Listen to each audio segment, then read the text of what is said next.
नमस्कार मित्रों, स्वागत है आपका मेरे चैनल पर। साहित्यिक कहानियों की श्रृंखला में आइए आज सुनते हैं हर दिल अजीज लेखिका मालती जोशी जी द्वारा लिखित कहानी पिता। तो आइए शुरू करें कहानी पिता। पिता नहीं रहे, बाबा, बाबूजी, डैडी, पापा, कुछ भी नहीं। जब भी जिक्र हुआ है सिर्फ पिता ही कहा गया है, पिताजी भी नहीं। शायद उतने सम्मान के भी वे अधिकारी नहीं थे। नानी तो हमेशा ही बाप कहा करती थी। सुमी का बाप उस घर का सबसे चर्चित और तिरस्कृत मुहावरा था। तो पिता नहीं रहे। उनकी मृत्यु का समाचार ऐसे समय आया जब हम लोग उनके अस्तित्व को करीब करीब भूल ही चुके थे। ना चाहते हुए भी मेरे शांत जीवन सागर में कुछ तरंगे, कुछ हिलोरें आ गईं। मैं बेवजह उदास हो गई। यूं उदास होने के लिए पिता की मृत्यु एक खासी वजह थी, पर उस तरह का रिश्ता तो हम लोगों के बीच कभी रहा ही नहीं। मुझे तो उनकी शक्ल तक याद नहीं है, फिर भी मन उदास हो गया। शायद इसलिए कि दुखद समाचार को मन उस आंतरिकता के साथ ग्रहण नहीं कर रहा जो कि एक बेटी के लिए जायज है। मैं अनमयस्क सी हो रही थी और डर भी रही थी कि अगर शाम तक मेरा मूड ठीक ना हुआ तो साहब बहादुर घर आते ही शुरू हो जाएंगे। परेशान सी लग रही हो, क्या बात है? कुछ भी तो नहीं। मम्मी वगैरह सब ठीक तो हैं? अभी इतवार को ही तो दीदी का फोन आया था। फिर क्या बात है, चेहरा इतना उतरा हुआ क्यों है? कुछ नहीं, बस थक गई हूँ, आजकल जल्दी थक जाती हूँ।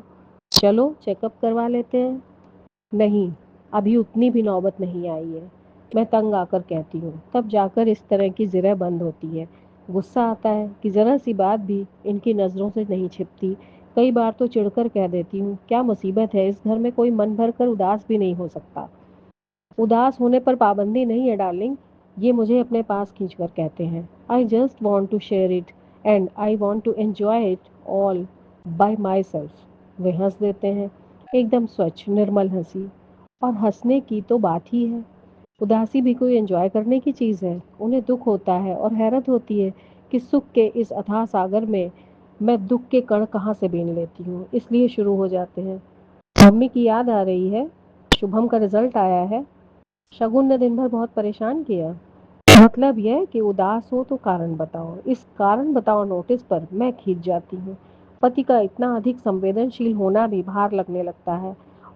और मम्मी को हमेशा यह शिकायत रही कि उनके पति के पास संवेदना नाम की चीज भी नहीं थी। हद दर्जे का आत्म केंद्रित व्यक्ति था वह, दूसरों के सुख दुख से एकदम अनजान। घर उनका था, वे स्वामी थे। मम्मी पत्नी कम नौकरानी ज्यादा थी, नौकरानी जिसे तनख्वाह न देनी पड़ती हो। मेज संवारने से लेकर सेज संवारने तक का हर काम खुशी खुशी करना उनका फर्ज था। पति के जूते तक उन्हें उतारने होते थे, साफ करने होते थे, जबकि वे खुद पैर की जूती से ज्यादा कुछ नहीं थी। यह जुमला बराबर उन पर फेंका जाता था। पैर की जूती जब चाहा पहन लिया, जब चाहा उतार दिया। शेष समय घर के कोने में पड़ी रहने को अभिशप्त। एमए पीएचडी मेरी माँ कैसे और क्यों यह सब सहन कर गई, सोच कर आश्चर्य होता है। पर सहने की भी एक सीमा होती है। उस सीमा के पार हो जाने के बाद क्षण भर भी उस घर में सांस न ले सकी। अपनी दोनों बेटियों को गोद में उठाकर सीधे नानी के घर आ गई। कुल 8 साल के वैवाहिक जीवन का पटाक्षेप हो गया। उस समय दीदी 5 साल की और मैं महज 2 साल की थी। इसीलिए मेरे मन में न पिता की और न पिता के घर की कोई स्मृति बाकी है। भाई के घर में हमेशा निभाव होना कठिन था, मम्मी इस बात को जानती थी। इसलिए सुविधा और संयोग जुड़ते ही उन्होंने अपना स्थानांतरण भोपाल करवा लिया। आते समय नानी को भी साथ लेती आई ताकि उनके भरोसे लड़कियों को छोड़कर वे निश्चिंतता से नौकरी कर सके। जब से होश संभाला नानी को सदा ही अपने पास पाया है। मम्मी की व्यथा कथा भी उन्हीं से सुनी है। नहीं तो मम्मी ने तो बच्चों के सामने वह अध्याय कभी खोला ही नहीं। न कभी पिता की निंदा की, न उन्हें कभी याद किया। नानी ही जब तक उन्हें कोसने लगती तो वह थके स्वर में कहती, अब रहने दो अम्मा, तुम अपनी जुबान क्यों गंदी करती हो। नानी कहती, लली, मेरी जान जलती है तभी न गालियां निकलती हैं। मरे ने मेरी सोच रही है कि जिंदगानी मिट्टी कर दी। बाप के रहते बेटियां अनाथ हो गईं। नानी का जब मूड खराब होता तो उन रिश्तेदारों की भी शामत आ जाती जिन्होंने यह संबंध सुझाया था। मरों ने हवा तक नहीं लगने दी कि लड़के का चलन ठीक नहीं है। पता नहीं किस जन्म की दुश्मनी निकाली थी। ईश्वर करे उनकी बेटियों को भी ऐसा ही नरक नसीब हो। नानी किसी तरह चुप ना होती तो मम्मी मुझे खींच कर दूसरे कमरे में ले जाती और कहानी सुनाने लगती। मैं बड़ी-बड़ी आँखों से मम्मी को देखते हुए दूसरी ही कहानी बुनने लगती। उस कहानी में ना राजा-रानी होते, ना परियाँ होती। उन कहानियों में अनजान आदमी राक्षस या दैत्य की शक्ल में होता और मेरी नाजुक सी गुड़िया सी माँ चुपचाप उसके अत्याचार बर्दाश्त कर रही होती। बचपन में पिता की कल्पना मैंने सदैव दैत्य के रूप में ही की, पर जब कुछ बड़ी हुई तो उन्हें मानवाकार देने की कोशिश की, पर कल्पना में कोई चित्र भी नहीं उभरता था। जैसे-जैसे समझ आती गई, कुछ वाक्य मन पर अंकित होते गए। निम्मी बिल्कुल अपने पिता पर गई है, नाक, नक्श, रंग, रूप, कद-काठी बिल्कुल वही है। फिर नानी उस चित्र में रंग भर देती। अरे स्वभाव भी बिल्कुल वैसा ही है, एक नंबर की जिद्दी नकचड़ी है। सुमी एकदम गऊ है, बिल्कुल अपनी माँ जैसी। यह मरी तो हूबहू बाप का नमूना है। मतलब पिता ऊंचे, कद्दावर, सांवले, तीखे नैन नक्श वाले जिद्दी इंसान थे, जबकि मम्मी नाजुक सी, गोरी सी, सौम्य प्रवृत्ति वाली महिला थी। लोग कहते हैं ईश्वर जानबूझकर ऐसे जोड़े बनाता है ताकि संतुलन बना रहे, दोनों एक दूसरे के पूरक हो जाएं। फिर इन लोगों की निभी क्यों नहीं? क्या गड़बड़ हो गई? कभी-कभी दीदी से मनुहार करती, दीदी बताओ ना अपने पिता कैसे थे? तुम तो उस समय काफ़ी बड़ी थी ना? दीदी अपने स्वभाव के विपरीत मुझे एकदम झड़क देती। मेरा दिमाग मत चाटो, मुझे कुछ भी याद नहीं है, ना ही मैं इसकी कोई ज़रूरत समझती हूँ। फिर धीरे से कहती, दूसरी बेटी पैदा करने के अपराध में उन्होंने मम्मी को जो अमानुषिक यातनाएँ दी हैं, मुझे सिर्फ वही याद है। दूसरी बेटी मतलब मैं? हाँ तुम। और प्लीज अब इस प्रसंग को यहीं समाप्त करो। दीदी दोनों हाथों से सिर पकड़कर कहती कि वह एक बुरा सपना था जिसे वे भूलना चाहती हैं। दोनों हाथों में सिर थामे दीदी मुझे बिल्कुल मम्मी की टू कॉपी लगती। मुझे कभी कभी बहुत दुख होता कि मैं उन जैसी क्यों नहीं हुई, नाजुक छुई मुई सी। नानी कहती तार सी लंबी हो रही है, दूल्हा कहाँ से आएगा इसके लिए? लेकिन आश्चर्य, दूल्हा मेरे लिए ही आया। दीदी अनब्याही रह गई। खैर, रिश्ते तो उनके लिए भी बहुत आए। लोग तो 5 कपड़ों में ब्याह कर ले जाने को तैयार थे, पर दीदी को विवाह के नाम से ही चिढ़ हो गई थी।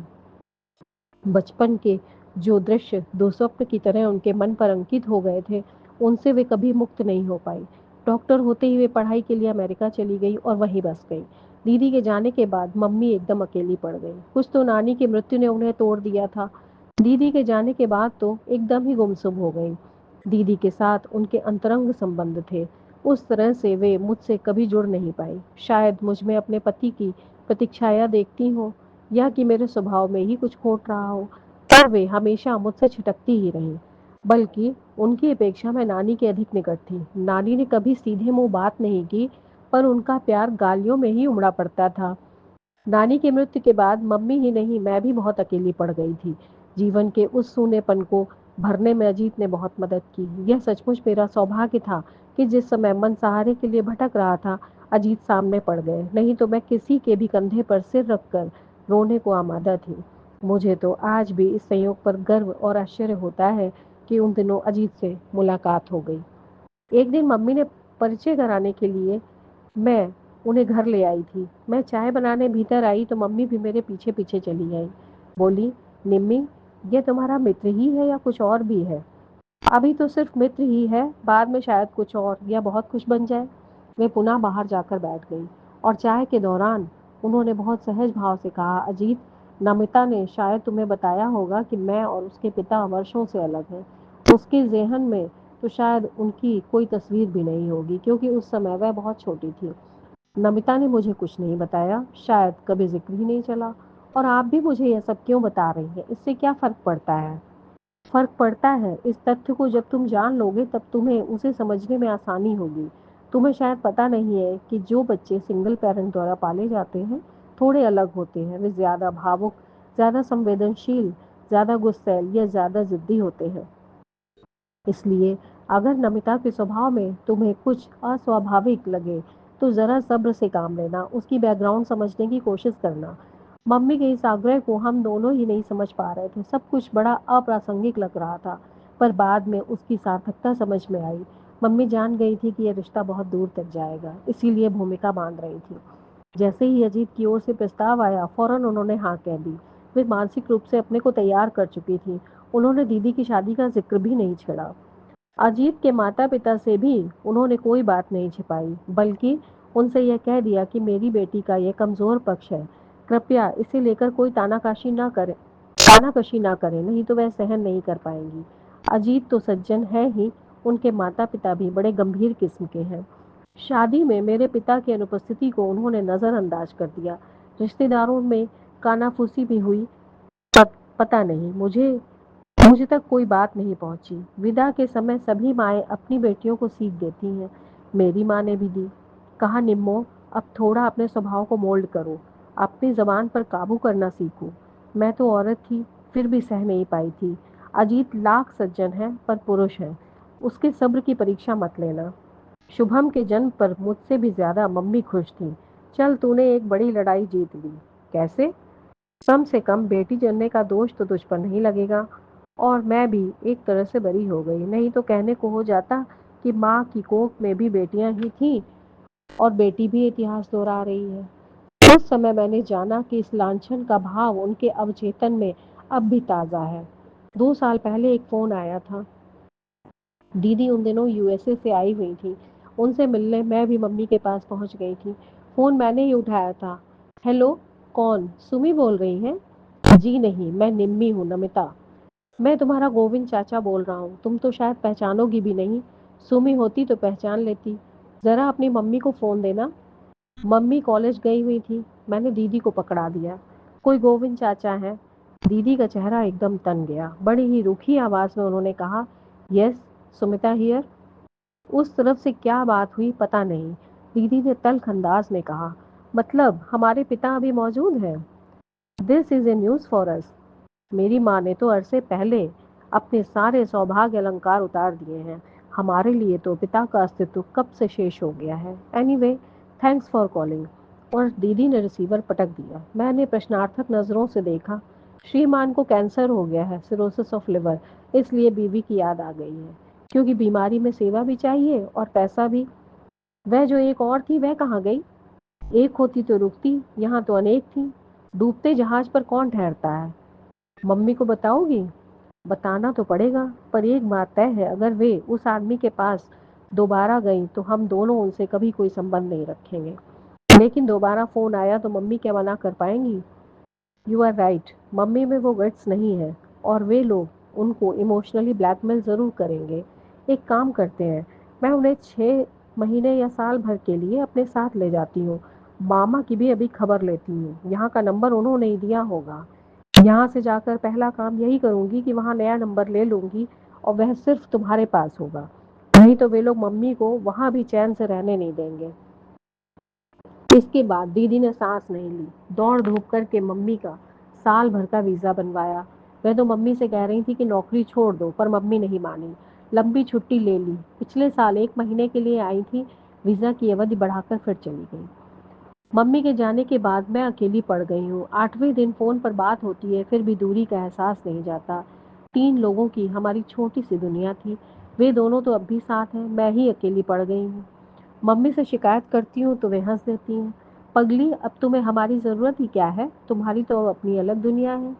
तुम्हें तो अब हमारी याद भी नहीं आनी चाहिए। ऐसा भी कहीं होता है? आज सुबह 11 साढ़े 11 के करीब उन्हीं गोविंद चाचा का फिर फोन आया था। इस बार सीधे मेरे पास ही आया था। मम्मी दीदी के पास थी, और दीदी का नया पता और नया नंबर सिर्फ मुझे मालूम था। पिछली बार की तरह इस बार भी उन्होंने मामा से बात की होगी, वहीं से मेरा पता और नंबर लिया होगा। मैं तुम्हारा गोविंद चाचा बोल रहा हूँ, पहचान रही हो ना? जी। एक खबर देनी थी। कहिए। तुम्हारे पिता नहीं रहे। चाहती तो दीदी वाला जुमला फिर से उछाल देती, पर इच्छा ही नहीं हुई। इस खबर पर कोई भी प्रतिक्रिया करने का मन नहीं हुआ। निम्मी, सुन रही हो ना? जी। तुम्हारी मम्मी को खबर करनी थी। तुम्हारे मामा जी के पास सुमी का नंबर नहीं था। भाभी शायद वही है। मैं खबर दे दूंगी। हफ्ते 6 दिन में दीदी फोन कर ही लेती हैं, तब बता दूंगी। मुझे नंबर दे देती तो? ऐसी भी क्या जल्दी है? 2 दिन बाद भी पता चलेगा तो क्या फर्क पड़ेगा? आप तो जानते हैं, बरसों पहले उन दोनों ने एक दूसरे को अपनी जिंदगी से खारिज कर दिया था। खैर, मैं तो अपना फर्ज अदा करना चाहता था, आगे तुम्हारी मर्जी। वे रिसीवर रखने को ही थी कि मैंने तपाक से कहा, आपका फर्ज क्या यहीं तक सीमित था? मतलब? जिस तत्परता से आपने अपने भाई की बीमारी और अब मृत्यु की खबर पहुंचाई है, उसी तत्परता से कभी हमारी भी खोज खबर ली होती। आपके खानदान की बेटियां थी हम, कभी पता तो लगाया होता कि हम कैसी हैं, कहाँ हैं, पढ़ लिख रही हैं या मामा के घर में खट रही हैं, शादी हो गई है या कुंवारी बैठी हैं। आप चाचा होते हैं ना हमारे, फिर कभी तो हमारा ख्याल किया होता। सिर्फ ख्याल करने से क्या होता है, कोई संपर्क सूत्र तो हो। और फिर जिसके दम से ये सारे रिश्ते थे, जब उसी ने किनारा कर लिया तो हम तो पराये ही थे। एग्जैक्टली और अब तो वह महीन सा रिश्ता भी खत्म हो गया, इसलिए गुड बाय। मैंने रिसीवर इतनी जोर से पटका कि उन्हें पता चल गया होगा कि मेरे मन में कितना आक्रोश है। गुस्से से मेरे आंसू निकल आए। जिंदगी भर तो कभी सुध नहीं ली कि ये लोग जीती हैं कि मरती हैं, और अब 13वीं का निमंत्रण भेज रहे हैं।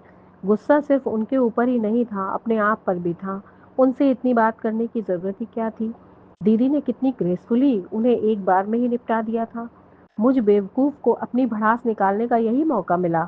मेरे आक्रोश के पीछे से झांकता मेरा उदास, एकाकी, निरानंद, अभावग्रस्त बचपन उन्होंने जरूर देख लिया होगा। अपने दुखों को इस तरह विज्ञापित करने की क्या जरूरत थी। यह तो एक तरह से मैंने मम्मी का अपमान ही कर दिया, उनकी सारी तपस्या पर पानी फेर दिया। पता नहीं कितनी देर तक मैं अपने को कोसती रही, हिलक हिलक कर रोती रही। शाम को रोज की तरह मुंह हाथ धोकर मैंने कपड़े बदल लिए थे, फिर भी इन्होंने आते ही मेरी चोरी पकड़ ली। क्या बात है, लगता है दिन भर रोती ही रही हो। मैं एकदम फट पड़ी। तुम सीआईडी में भर्ती क्यों नहीं हो जाते, बेकार दफ्तर की फाइलों में अपनी प्रतिभा जाया कर रहे हो। Thanks for the compliments madam, पर आपका चेहरा इतना पारदर्शी है कि कोई अंधा भी उसे पढ़ सकता है। मैं तो फिर भी दो आंखें रखता हूँ। किचन में एक ग्लास भी टूट जाता है तो मुझे पता चल जाता है। टेलर अगर तुम्हारा ब्लाउज बिगाड़ देता है तो मैं जान जाता हूँ। आज तो सचमुच कोई गंभीर बात हुई है, क्योंकि तुम दिन भर रोती रही हो। ठीक कह रहा हूँ ना। रोने पर पाबंदी है कोई? पाबंदी नहीं है, पर पूछना तो मेरा फर्ज है ना, पति हूँ तुम्हारा। मन हुआ चीख कर कह दूं, भाड़ में गया तुम्हारा फर्ज, प्लीज लीव मी अलोन। तो मम्मी की सीख याद आ गई, जो उन्होंने सगाई पर, शादी पर, अमेरिका जाते हुए दी थी।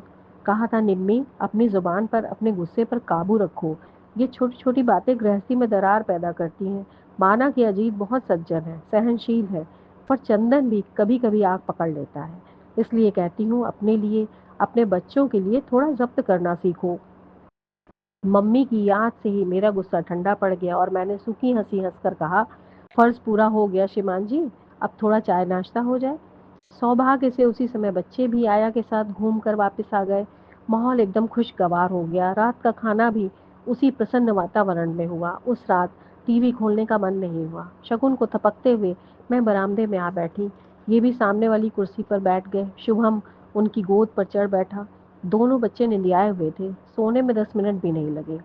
हम लोग थोड़ी देर इधर उधर की बातें करते रहे, फिर मैंने एकाएक कहा, आप शाम को ठीक कह रहे थे, आज एक गंभीर बात हो गई है। क्या? मेरे पिता नहीं रहे। ओह, उन्होंने कहा और चुप हो गए। शायद सोच रहे होंगे कि सांत्वना में क्या कहूँ, या फिर सांत्वना दूं भी कि नहीं। बड़ी देर बाद बोले, तुम्हारी मम्मी ने मना किया था, इसलिए आज तक मैंने कभी उनका जिक्र नहीं छेड़ा, लेकिन आज अगर चाहो तो उनके बारे में बात कर सकती हूँ। मन हल्का हो जाएगा। बात करने को है ही क्या, मैंने कसैले स्वर में कहा। मुझे तो उनकी शक्ल तक याद नहीं है। कुल जमा 2 साल की तो थी मैं जब मम्मी ने घर छोड़ा था। उसके बाद कभी देखा नहीं ना, बस सुना ही सुना, और जो कुछ सुना उससे आहत ही हुई। फिर भी पिता तो पिता होते हैं, अनजाने अनचाहे उनसे एक तार जुड़ा रहता है। नहीं तो तुम रोती क्यों? आप गलत समझ रहे हैं, मैं पिता के लिए नहीं रोई थी। मैं तो अपने लिए रोई थी। मैं उस प्यार, दुलार, सुकून और सुरक्षा के लिए रोई थी जो हर बच्चे का जायज हक होता है, पर वह मुझे नहीं मिला। एक गरीब का बेटा भी अपनी झोपड़ी में सुरक्षित महसूस करता है, अपनों के बीच सिर उठाकर चलता है, क्योंकि उसके सिर पर बाप का साया होता है। हम तो पिता के रहते भी अनाथ थे। मामा की विशाल हवेली में भी अकिंचन, असहाय और बदहाल थे। मामा हमें मजबूरी में पाल गए थे, पर उनके बच्चों को हम फूटी आंख नहीं भाते थे। हमें अपमानित करने का एक भी मौका वे लोग नहीं छोड़ते थे। हम लोग ना अपनी पसंद का पहन ओढ़ सकते थे, ना मन भर खा पी सकते थे। आज़ादी से हंसने बोलने की भी मनाही थी। मामी की चौकन्नी नज़र हमेशा हमें घूरती रहती थी। उनकी जबान तो एकदम जहर बुझी थी। वे हमें कभी नहीं भूलने देती थी कि हम तीनों उनके टुकड़ों पर पल रहे हैं। दीदी तो फिर भी समझदार थी, पर मैं अक्सर जिद पर आ जाती। तब वे हाथ नचा-नचा कर कहती, "बाप के घर से क्या बाँध कर लाई थी जो माँग रही हो?" मम्मी कुछ कहने जाती तो तांडव शुरू कर देती। सबको सुनाकर कहती कि ऐसा स्वभाव था, तभी तो ससुराल में नहीं बनी। अब यहाँ हमारी छाती पर मूँग डलने आ गई है महारानी। मेरे बच्चों के मुँह का कौर छिन गया। यूँ तो मम्मी कॉलेज में नौकरी कर रही थी, मामा को अपने हिस्से का खर्च भी दे रही थी, पर मामी को संतोष नहीं था। उन्हें तो हमारी उपस्थिति ही खटकती थी। नानी एक ही शहर में दूसरा घर लेने की इजाज़त भी नहीं दे रही थी। हार कर मम्मी ने बड़ी मुश्किल से अपना ट्रांसफ़र भोपाल करवा लिया। लड़कियों का साथ था, इसलिए बेटे का महल छोड़कर नानी भी हमारे साथ आ गईं और आखिरी दम तक यहीं रहीं। लेकिन अपना खर्च बराबर बेटे से लेती रहीं। कहती, अब आखिरी समय में बेटी की कमाई क्यों खाऊं?